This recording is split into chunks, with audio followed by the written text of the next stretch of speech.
Now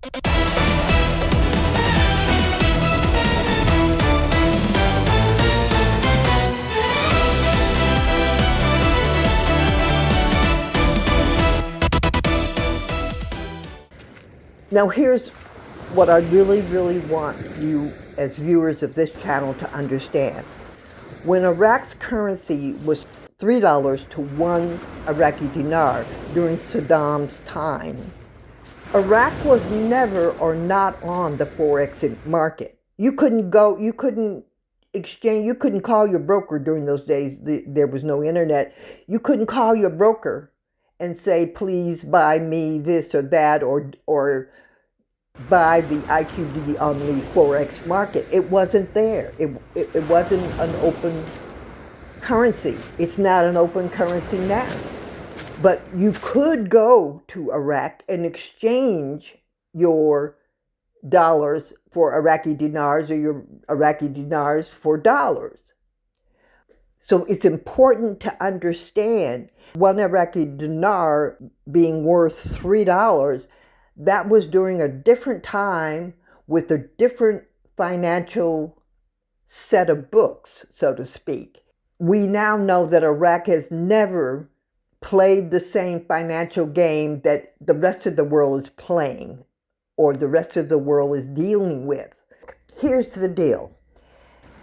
All of us believed at one point that the Iraqi dinar would change our financial bottom line, me included. I was a tax professional.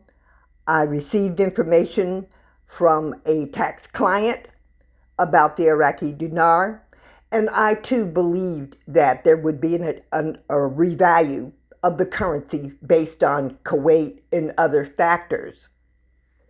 And as you know, I found out about the IQD from a U.S. military soldier who had a letter in his file from Condoleezza Rice, who at that time was Secretary of State.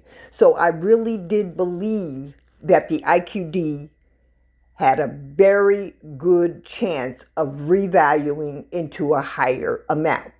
Now, after many years, I'd say about 10, of holding the IQD and nothing happening, I decided that I needed to get into the business of reporting on the IQD because I felt like I had been lied to, and I was upset about that.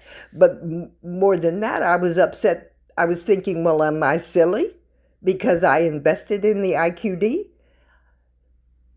I've come to the conclusion, not only am I not silly, it was a wise decision. There has been a lot of things that has changed the path for us as investors, and this channel has done everything possible to show you those different changes and why they've come about.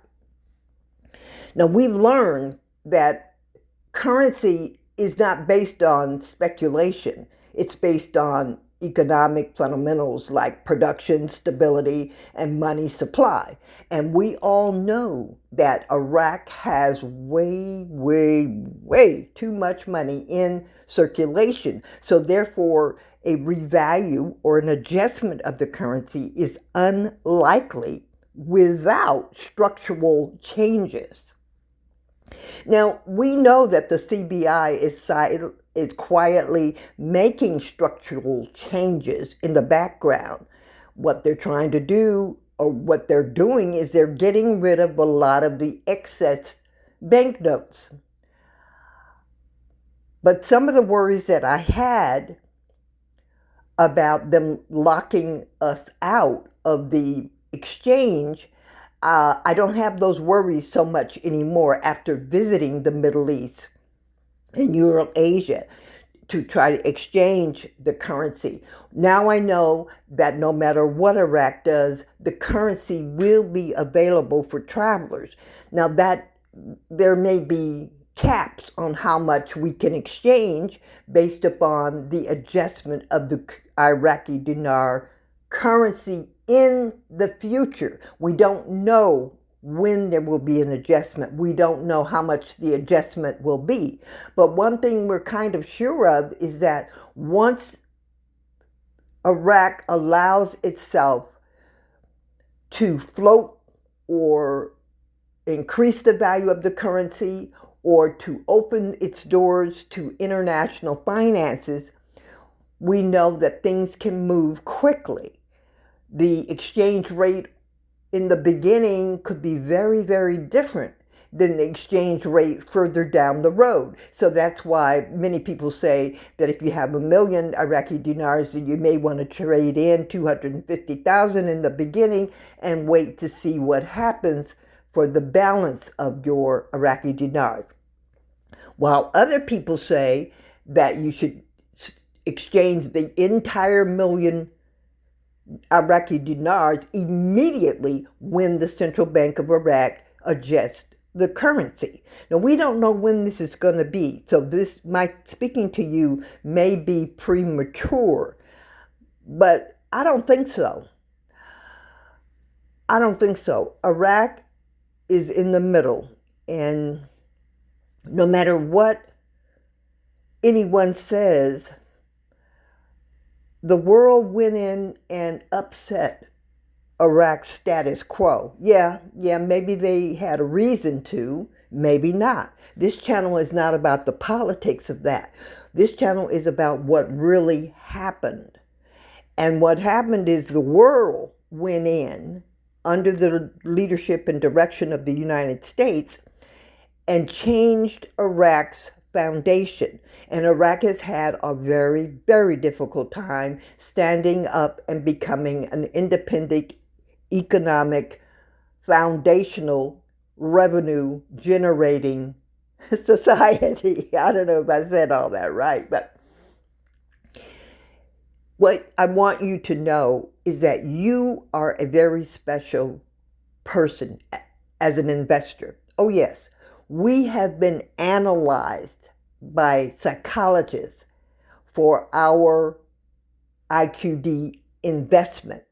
Now, there's two levels. There's the level of those who believe that there's going to be a sudden 3-to-1 RV. They just call us unwise. Those of us who understand that it takes time to build wealth, not only for the country, but the investors, and that things will go slowly at first and then build up, we are looked at a little differently from people analyzing us. And they're saying that we have insight and that we are a solid group of people who not only are looking out for our future, but the future of Iraq and the surrounding realities. There is an article on the channel's blog, Why IQD Investors Think Differently and Why It Matters. And like I said, we have been analyzed as investors, and they, meaning psychologists, say we are a special type of investor. The link to this article is in the description.